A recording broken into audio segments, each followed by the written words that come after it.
122 இடங்கள்ல திமுக, அதிமுக நேருக்கு நேர் களமிறங்குறாங்க. இதுல வெற்றி வாய்ப்புன்றது யாருக்கு அதிகமா இருக்கு திருப்பிரியன்? இல்லை, இது ஏரியா வைஸ் பார்க்கணும். நம்ம 322 தொகுதி நம்ம பேக்கெட்டா பார்க்கலாம். சென்னையிலேருந்தே தொடங்கலாம். சென்னை மண்டலம் அப்படின்னு பார்க்கணும். சென்னை மண்டலம்னா உங்களுக்கு சென்னை, திருவள்ளூர், காஞ்சிபுரம், செங்கல்பட்டு வச்சுக்கோங்களேன். போன வாட்டி அதிமுக இந்த 4 மாவட்டத்திலே ஒரு தொகுதி தான் வெற்றி பெற்றாங்க. அவங்க மதுராந்தகத்தில் மட்டும்தான் வெற்றி பெற்றாங்க. சென்னை முழுக்க வாஷ் அவுட். 4 டிஸ்ட்ரிக்டில் மற்ற எல்லா இடத்துலையும் வாஷ் அவுட் ஆயிட்டாங்க. ஆனால் இந்த வாட்டி அவங்க எந்த அளவுக்கு டப் கொடுப்பாங்க அப்படின்றது முக்கியமான விஷயம். பல இடங்களில் சென்னையை பொறுத்த மட்டும் பல இடங்களில் டிவிகேக்கும் டிஎம்கேக்கும் தான் ஒரு கண்டெஸ்ட் இருக்குது அப்படின்ற மாதிரி ஒரு பேச்சு இருக்குது ஆக்சுவலாக. ஏன்னா இங்கே டிவிகேயோட முக்கியமான பொறுப்பாளர்கள், நிர்வாகிகள் ஒரு பொதுவான ஒரு பார்வை இருக்குல்ல, நகர்ப்புறங்களில் டிவிக்கு அதிகமான இடங்களை கைப்பற்றும் அப்படின்னு சொல்கிறாங்களா? அது எந்த அளவுக்கு சரியாக இருக்கும்? இல்லை, நகர்ப்புறங்கள்லாம் சென்னை மட்டும்தான், வேறு நகர்ப்புறங்கள்லாம் கிடையாது. சென்னையில் அவங்களோட முக்கியமான ஆட்கள்லாம் போட்டி போடுறாங்களே, புஷி ஆனந்த், ஆதவ அர்ஜுனெல்லாம் போட்டி போடுறதுனால இங்கே விஜயே போட்டி போடுறாரு. அதனால் சென்னையை பொறுத்த மட்டும் இங்கே கண்டெஸ்ட்ன்றது டிவிகேக்கும் டிஎம்கேக்கும் தான் நடக்குது.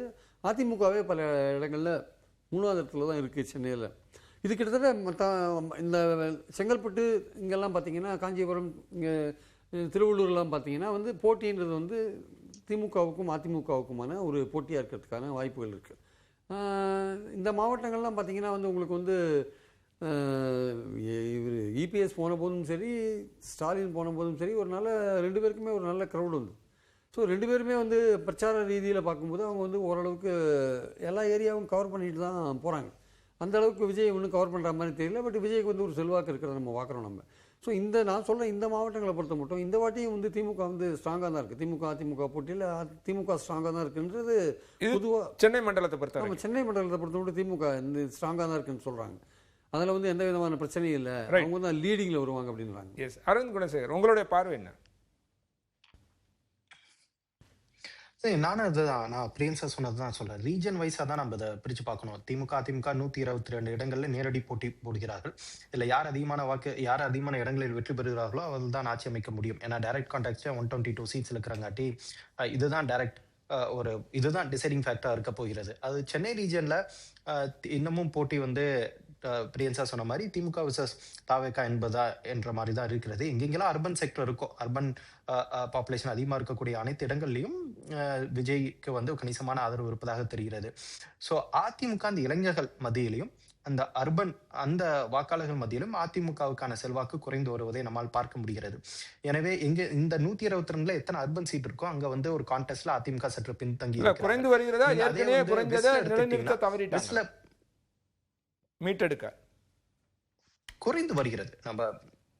குறைந்து வருகிறது. ஏன்னா நீங்க ஜெயலலிதா மறைவுக்கு பிறகு அது கணிசமாக அந்த அர்பன்லயும் இளைஞர்கள் மத்தியில் இருக்கக்கூடிய செல்வாக்கு குறைந்து வருகிறது. எடப்பாடி பழனிசாமி அதை தக்க வைப்பதற்கான எந்த ஒரு நடவடிக்கையும் எடுத்த மாதிரி தெரியல. ஏன்னா ஜெயலலிதா இருக்கும்போது பாத்தீங்கன்னா இளைஞர் பாசறை, பெண்கள் பாசறை, அந்த மாதிரி நிறைய இளைஞர்களை கவரும் வகையில் பல்வேறு திட்டங்களையும் செஞ்சிருந்தார். இப்ப கட்சியிலும் பல்வேறு அமைப்புகளை வைத்திருந்தார். அதை இவங்க அந்த கட்சி ரீவாம் பண்ணலன்னு தான் தெரியுது. இரண்டாவது நான் என்ன பார்க்கறேன்னா, வெஸ்ட்ல மேற்கு மண்டலத்தை எடுத்துக்கொண்டோம்னா அது இன்னமும் போட்டியை திமுக அதிமுகவுக்கான போட்டியாக தான் பார்க்கிறேன். டெல்டால திமுக அதிமுகவுக்கான போட்டியாக பார்க்கிறேன். சவுத்துல ஒரு சில இடங்கள்ல திமுகவுக்கும் விஜய்க்கான போட்டியாக பார்க்கிறேன். சோ இந்த 122ல எத்தனை தொகுதிகள் அர்பன்ல வருகிறது, எந்தெந்த தொகுதிகள் இந்த விஜய் செல்வாக்கு அதிகமா இருக்கிறதோ அந்த இடத்துல அதிமுக 3வது இடத்துக்கு சென்றாலும் நாம் ஆச்சரியப்படுவதற்கு இல்லை. எனவே இந்த 122 தொகுதியை நம்ம எடுத்துக்கொண்டோம்னா திமுக ஸ்லைட்டான எட்ஜ் ஏன் இருக்குன்னு நம்ம சொல்றோம்னா, அந்த செகண்ட் பொசிஷனுக்கு அதிமுக விஜய் மாறி மாறி வருவதன் காரணமாக நேச்சுரலா அதிமுகங்கிற ஒரு கட்சிக்கு சற்று பின்னடைவா இருக்கு. ஏன்னா ஒரு சில தொகுதியில விஜய் திமுகவுக்கு எதிரான வாக்குகளை அதிகப்படியாக பெறும் பட்சத்தில் அது அதிமுகவுக்கு பின்னடைவாக அமையும் என்பதுதான் ஒரு ஜெனரல் அண்டர்ஸ்டாண்டிங்கா இருக்கு. அதன்படி அதை நம்ம அப்படியே ஏற்றுக்கொண்டோம் என்றால் அதிமுகவுக்கு அது சற்று பின்னடைவாக பார்க்கப்படுகிறது. இப்போ கொங்கு மண்டலத்தை எடுத்துக்கிட்டோம் அப்படின்னா லாஸ்ட் டைம் 21ல் அதிமுக ஸ்வீப் பண்ணாங்க. இப்போ குறிப்பாக கோயம்புத்தூர்ல எடுத்தீங்கன்னா 10 அவங்க அவுட் ஆஃப் 10 எடுத்தாங்க. சேலத்தில் ஒரே ஒரு தொகுதி மட்டும்தான் திமுகவில் ஜெயிக்க முடிஞ்சது. 11 தொகுதியில் 10 தொகுதி அதிமுக தான் வெற்றி பெற்றாங்க. இந்த மாதிரி கொங்கு பெல்ட்டில் ஒட்டுமொத்தமாக பார்த்தோம் அப்படின்னா மொத்தமுள்ள 68 தொகுதியில் 45 தொகுதிகள் அதிமுக தான் வெற்றி அடைஞ்சாங்க. இப்போ இந்த வட்டம் அதோட அது மாதிரியான நிலைமை இருக்குமா, இல்லை அதில் ஏதாவது சேஞ்சஸ் இருக்குமா? கடந்த முறை 68 தொகுதியில 45 அதிமுக வெற்றி பெற்றார்கள் என்பதுதான் கணக்குன்னு நினைக்கிறேன். Yes. இந்த முறை 45 இடங்களை 23 இடங்கள் தக்க திமுக வைப்பது வெற்றி சற்று சிரமமாக தான். அதான் 45 இடங்கள் அதிமுக தக்க வைப்பது என்பது சற்று சிரமம் தான். ஏன்னா சேலத்துல வேணா அந்த 11ல 10 இடங்கள் வெற்றி பெற்றிருந்தார்கள். அதை வேணா ஒரு 9, 10 இடங்கள் தக்க வைக்க முடியுமே தவிர மற்ற எந்த இடத்துலையும் இவ்வளவு பெரிய ஒரு வெற்றி, நீங்க கோயம்புத்தூர்ல 10க்கு 10 ஜெயிச்சிருந்தாங்க, இந்த முறை 10க்கு 10 ஜெயிப்பதற்கான வாய்ப்பு இருப்பதாக தெரியவில்லை. ஈரோட்ல கடந்த முறை வெற்றி பெற்ற அதே எண்ணிக்கை தான், அதை விட இல்ல என்ன அதிகமாக காரணமா பெறுவதற்கான இருக்குன்னு வாய்ப்பு நினைக்கிறீங்க? இருப்பதாக 10க்கு 10 ஏன் எடுக்க முடியாது? நாமக்கலே அதை ஏன் கோயம்புத்தூர்ல 10க்கு 10 எடுக்க முடியாதுன்னு நான் சொல்றேனாங்க. ஒண்ணு, கோயம்புத்தூர் ஓரளவுக்கு ஒரு அர்பனைஸ்டு ஒரு பாப்புலேஷன் இருக்கக்கூடிய ஒரு நகரமாகத்தான் நம்ம கோயம்புத்தூரையும் பார்க்கிறோம். கோயம்புத்தூர்ல விஜய்க்கான செல்வாக்கு ஒரு அளவுக்கு உயர்ந்து கொண்டு வருகிறது. அதிமுகவுக்கு ஒரு லெகசி அதிமுக வாக்குகளாக பார்க்கப்பட்ட வாக்குகள் கூட சற்று அதிமுகவை தாண்டி அது விஜய் பக்கம் செல்லக்கூடிய வாக்குகளாக பார்க்கிறோம். ஸோ அதன் காரணமாக அதிமுகவுக்கு சற்று பின்னடைவு ஏற்படுத்தும். அதனால திமுக வாக்குகளை விஜய் பிரிக்கவே மாட்டாரான்னு கேட்டீங்கன்னா திமுக வாக்குகளையும் பிரிப்பார். ஆனால் திமுக வாக்குகளை விட அதிமுக வாக்குகளை அதிகமாக பிரிப்பதற்கான வாய்ப்பு இருப்பதாக தெரிகிறது. ஏன்னா ஆன்டி இன்கமன்சி, திமுகவுக்கு எதிரான மனநிலை அதிகமாக கொண்ட இடங்களான மேற்கு மண்டலத்துல திமுகவை தோற்கக்கூடிய ஒரு வாய்ப்பு விஜய்க்கு இருக்கிறது என விஜய் ஒவ்வொரு இடத்திலையும் நிலைநாட்டிக் கொள்ளும் பட்சத்தில் அந்த ஆன்டி திமுக வாக்கள் விஜயை நோக்கி செல்வதற்கான வாய்ப்பு இருப்பதாக தெரியுது. ஏன்னா மேற்கு மண்டலம் பொதுவாகவே ஆன்டி டிஎம்கேங்கிற ஒரு சென்டிமெண்ட் இருக்கக்கூடிய இடம். அந்த ஆன்டி டிஎம்கே சென்டிமெண்ட்ல அதை விஜயும் ஒரு தேர்ட் பிளேயரா வரங்காட்டி அது ஒரு சில வாக்கள் ஒரு சில சதவீத வாக்கள் விஜய் நோக்கி நகர்வதன் காரணமாக அதிமுக அது பலவீனம் அடைகிறது. திமுக அவங்களோட தற்போது இருக்கக்கூடிய அந்த கடந்த முறை வெற்றி பெற்றதை விட அதிமுக இருப்பு பலவீனமாகும். மொத்தமாக கரையுமான்னு நம்ம சொல்ல முடியாது. 40 வயதுக்கு மேற்பட்டவர்கள் இன்னும் கணிசமா இருக்காங்க. 58% வாக்காளர்கள் 40 வயதுக்கு மேற்பட்ட வாக்காளர்கள் தமிழகத்தில் இருக்கிறார்கள். எனவே அதிமுக மிகவும் ஒரு பலவீனமாகும் நான் சொல்லல. ஆனால் கடந்த முறை பெற்ற எண்ணிக்கை பெற முடியாது. கோயம்புத்தூர்ல 10க்கு 10 வெற்றி பெறுவதற்கான வாய்ப்பில்லை. நாமக்கல்ல திமுக எந்த அளவுக்கு சாதகமா இருக்கும்? எத்தனை இடங்கள் கிடைக்க வாய்ப்பு இருக்கும்?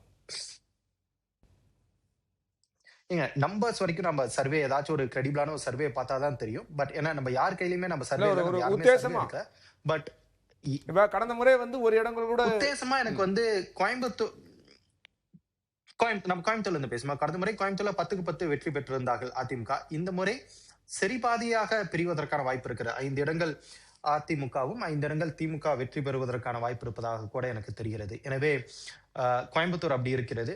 திருப்பூர், ஈரோடு 2 மாவட்டங்களையும் ஓரளவுக்கு அதிமுக, ஏன்னா கடந்த முறை ஈரோட்ல 3 இடங்கள் திமுக வெற்றி பெற்றிருந்தார்கள். இந்த முறை அந்த 3 4 இடங்கள் திமுக வெற்றி பெறுவதற்கான வாய்ப்பு இருக்கிறது. எனவே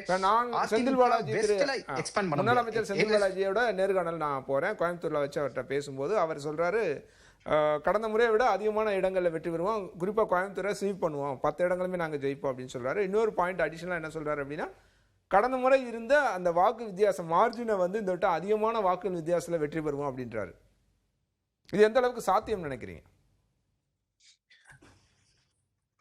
கடந்த முறை அதிமுக பெற்ற வெற்றியை விட மார்ஜின் அதிகமா வெற்றி பெறுவோம் அப்படின்னு அவரு சொன்னதா நீங்க சொல்றீங்கன்னா, அவர் எதை நம்பி அதை சொல்லுவார்னா, ஒண்ணு கோயம்புத்தூர் மக்கள் கடந்த தேர்தலில் 10க்கு 10 இடமே அதிமுக கொடுத்தாங்க. 10 தொகுதியிலும் அதிமுகவை வெற்றி பெற்றிருந்தார்கள். எனவே அங்கு ஒரு ஆன்டி இன்கமன்சின்னு ஒரு சலிப்பு ஏற்பட்டிருந்தா அது அதிமுக வேட்பாளர்களுக்கு எதிராகவும் அந்த சலிப்பு இருக்கும்.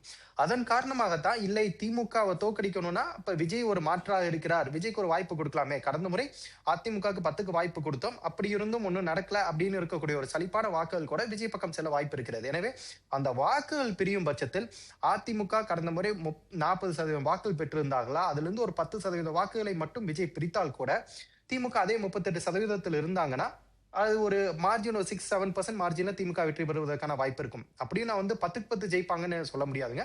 ஆனால் ஒரு சரிபாதி 10ல 5 இடங்கள் திமுக வெற்றி பெறுவதற்கான வாய்ப்பு இருப்பதாக நான் பார்க்கிறேன்.